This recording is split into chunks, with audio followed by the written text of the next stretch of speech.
Évangile de Jésus-Christ selon saint Luc. En ce temps-là, parmi les disciples, le Seigneur en désigna encore 72, et il les envoya 2 par 2, en avant de lui, en toute ville et localité où lui-même allait se rendre. Il leur dit : « La moisson est abondante, mais les ouvriers sont peu nombreux. Priez donc le maître de la moisson d'envoyer des ouvriers pour sa moisson.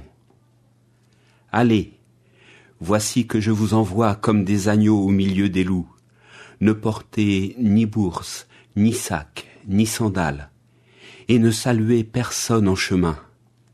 Mais dans toute maison où vous entrerez, dites d'abord : paix à cette maison.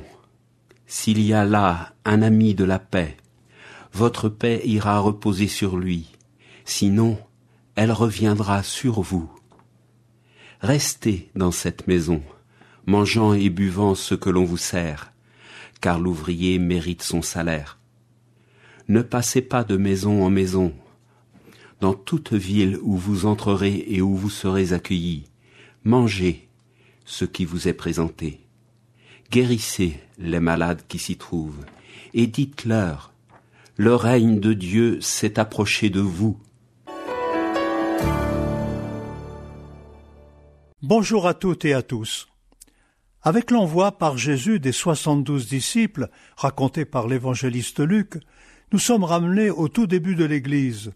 Jésus lance dans l'aventure missionnaire ses disciples. Nous le constatons, il ne laisse pas partir les siens au hasard.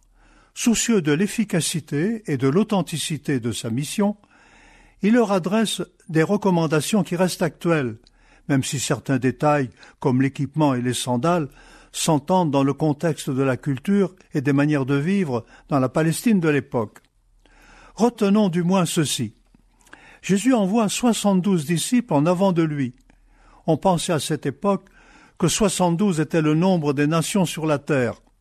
Jésus veut donc une mission universelle. La première consigne qu'il donne aux disciples est celle de la prière. Priez donc le maître de la moisson d'envoyer des ouvriers à sa moisson. La prière est la première démarche à entreprendre pour celui, prêtre, diacre ou laïc, qui se consacre à la mission du Christ. La prière, écoute de la parole de Dieu et communion avec lui, fait de l'envoyé un bon porte-parole. Jésus les envoie 2 par 2.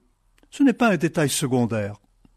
Saint Léon, dans une de ses homélies, commente à peu près ceci.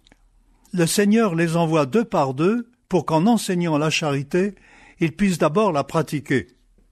C'est une question de crédibilité. On vous reconnaîtra pour mes disciples si vous avez de l'amour les uns pour les autres, a dit Jésus. Un couple uni, un groupe fraternel, une paroisse soudée auront toujours un impact évangélique et missionnaire supérieur à celui d'une performance individuelle, si brillante soit-elle. Voilà qui devrait nous inciter à faire Église et à vérifier la qualité fraternelle et communautaire de nos entreprises et équipes missionnaires. Jésus les envoie où ils devaient aller. Les 72 disciples sont chargés de préparer l'intervention du Christ en personne. Le message est clair. Les 72 disciples, et après eux tous les baptisés de tous les temps, ne travaillent pas pour leur propre compte. Ils sont par vocation des précurseurs, qui tracent la route que le Seigneur emprunte pour venir sauver, guérir et apporter la paix. Et si aujourd'hui nous étions, nous, les 72 disciples ? Bonne journée à toutes et à tous, tenez bon. L'évangile du jour était commenté par le père Joseph Proux, prêtre du